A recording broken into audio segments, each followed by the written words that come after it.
being an entrepreneur already is the most lonely career path anyone can go down.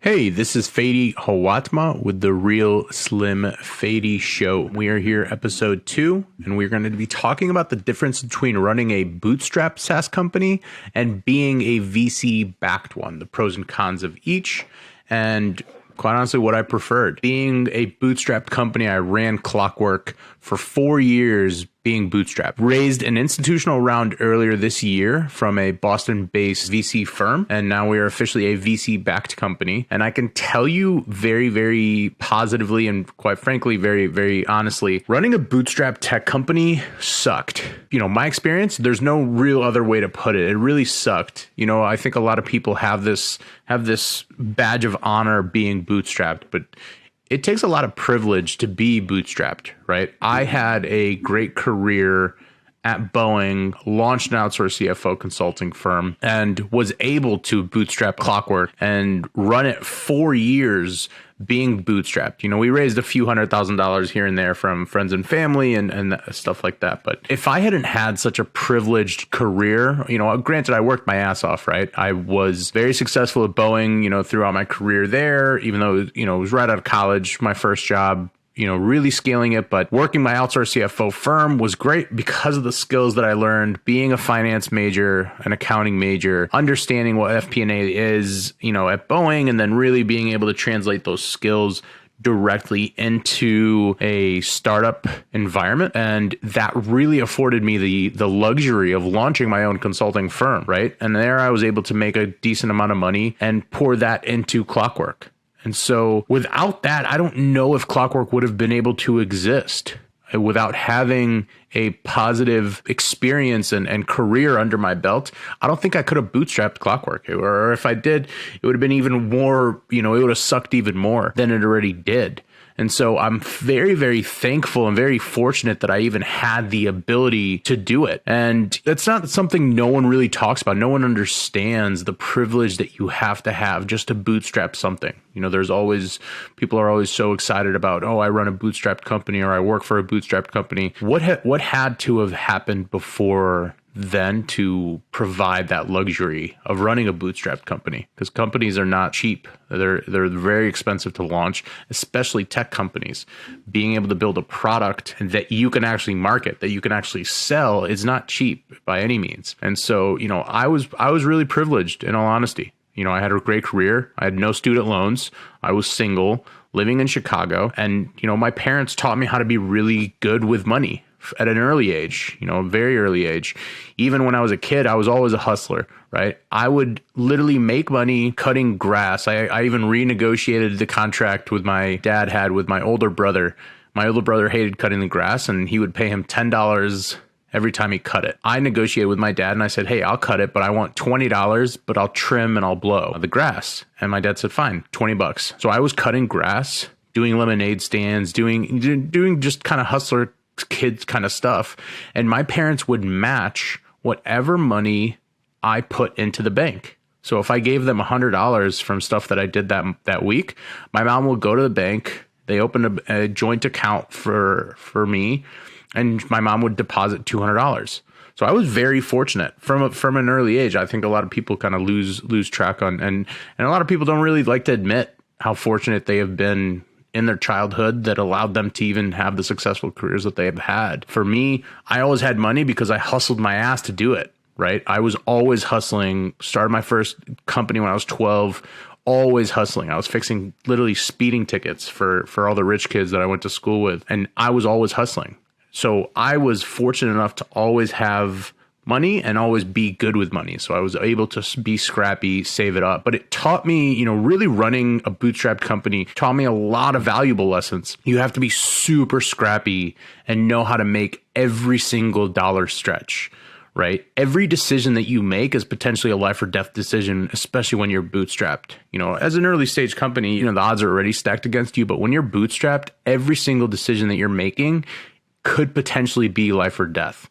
You have to be so strategic with the decisions that you make and where you're going to make your bets, because you don't have that much money in the bank. You can't make that many bets. So you have to make the bets that are smart, that will make that immediate impact, that change, maybe get you that big contract or that big customer or whatever it may be, or that good hire, that key hire early on. You have to make very few bets, but you have to be so strategic and scrappy on them. So that changes the way that you look at things, and it allows you to be a lot more calculated when you make those decisions. Obviously is very good, where it teaches you all these valuable lessons. And then another good thing about being bootstrapped is you don't have anyone to answer to besides yourself, right? Maybe if you have a couple of co-founders, you answer to yourself, and that's it. There's no, board. There are no investors that are breathing down your throat. You don't have to commit numbers and hit them, or else, so-and-so. It's all up to you. So you answer to yourself. If you make a mistake, it's on you. You're the only one that has to live with that mistake, or, again, your co-founders, but it's on you. That also is a con, though. That also is a con. We'll kind of talk about that, but if you don't have anyone holding you accountable to your decisions, it could lead to some pretty sloppy behavior. And the last thing that I really appreciated about being bootstrapped, you have the ultimate flexibility on what you want to build, how you want to build it, in whatever way you want to build it, because you're figuring out on your own. Right. Also, this could be a con, but you're figuring out on your own. Your founder vision is untainted. When you're bootstrapped, you can literally do exactly what you sought out to do when you first decided to start your company. You get to do it the way that you want to do it. Obviously, you're able to keep control and ownership of all the company, if not the majority of the company, when you're bootstrapped. So you have the ultimate say on everything. But a lot of people put too much value on not having other valuable money. I call it smart money in your company, right? There's smart money and dumb money. Smart money is the money that comes in and helps you think, helps you grow, helps you organize, advises you on how you can hit the next level. Dumb money is just dumb money. It's cash. They're not going to have any say in your company. They're not going to help you in anything, but they're both super important. They're both super, super valuable. But when you are a bootstrapped company, you're all alone. The cons of running a bootstrap company, you're all alone. Being an entrepreneur already is the most lonely career path anyone can go down. And if you're bootstrapped, you're even more lonely because you're on an island all by yourself. No one heard from me for 3+ years. I literally did not leave my condo. I was always working nonstop. I had no time for friends. And quite honestly, I had no money for friends, right? I was pouring every single dollar into Clockwork. No social plans, no social life, no anything, because I was so committed to building Clockwork and getting it off the ground, and I went to the extreme, right? Not a lot of people are willing or are capable of, going to that extreme, but no one heard from me. No one heard from me. And so I even made it even more lonely, and being a solo founder was extremely difficult. But when you don't have any investors checking in or, available to brainstorm, you're literally on an island. You're on an island even more so than anything else. And when you look at actually having someone to answer to, that's a good thing. That's a good thing for someone to hold you accountable. If you say you are going to release a certain thing, if you say you are going to launch a certain product or launch into a new market or land a customer or whatever, if you have someone actually checking on that, it cuts out all the bullshit, right? I know when I first started Clockwork, I was like, oh my gosh, I'm going to land this huge customer. And I was bootstrapped, right? And I'd be so excited. I'd tell a few of my, the family and friends that invested and that knew about what I was doing with Clockwork, and they'd get all excited, and then nothing would happen. The deal fell through with this one huge deal that I was working on. I was so early. I was so, it was amateur hour really. And the deal fell through, but at the end of the day, I woke up the next day and I was like, all right, keep going, because there's no one. I had to really be like, okay, this is why it fell through. This is how it's never going to happen again. This is why they were a bad fit or we were a bad fit I didn't have to explain it to anyone, right? It was all right, let me just wake up and keep on the grind, keep pushing. And, that's a good thing. Accountability is extremely healthy and necessary for everyone, especially entrepreneurs, because if you don't have that, you get into very bad habits. If you're so used to just answering to yourself, when and if you ever do get investment, or if you go out and seek it, you won't have the habits of knowing what to give investors and how to update investors and how to ask for help. That's extremely difficult. That's really difficult for a lot of people to do.